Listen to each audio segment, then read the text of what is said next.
This channel does not promote any violent, harmful, or illegal activities. All content provided by this channel is meant for educational purpose only. পেহেলগাঁওতে সন্ত্রাসবাদী হামলায় ২৬ জন ভারতীয়র মৃত্যুর পর operation সিঁদুর শুরু করেছে ভারত। এই পরিস্থিতিতে দেশবিরোধী কোনো বক্তব্য যা দেশের সম্প্রীতি নষ্ট করতে পারে সমাজ মাধ্যমে এমন কিছু পোস্ট দেওয়া থেকে বিরত থাকার নির্দেশ দিয়েছে ভারতের তথ্য সম্প্রচার মন্ত্রক। আর এমন সময় সামাজিক মাধ্যমে আপত্তিকর পোস্ট করায় শুক্রবার বলাগড়ে গ্রেফতার করা হয় শেখ শামশের আলী নামে এক ব্যক্তিকে। পান্ডুয়াতেও শুকুর আলী সরকার নামে এক ব্যক্তিকে গ্রেফতার করে পুলিশ। বলাগড় থেকে গ্রেফতার হওয়া শেখ শামশের আলীর দাবি, ভুল করেই পোস্ট করে ফেলেছেন তিনি। আমার কারণটা কিছুই ছিল না, আমি কীভাবে না দেখে ফট করে ফেলে, এইটা আমার অন্যায় বা ভুল, এইটা আমার কিছু। এই পরিস্থিতিতে এই পোস্টটা করা কি ঠিক? আমি জীবনের প্রতি বিশোধ করি না, কোনোদিন না।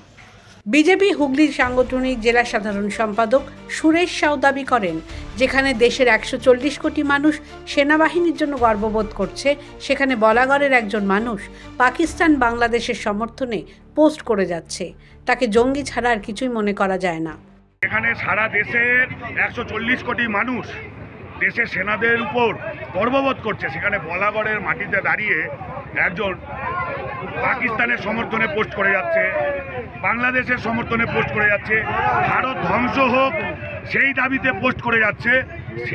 তাকে আমরা পাকিস্তানের জঙ্গি ছাড়া অন্য কিছু মনে করি না।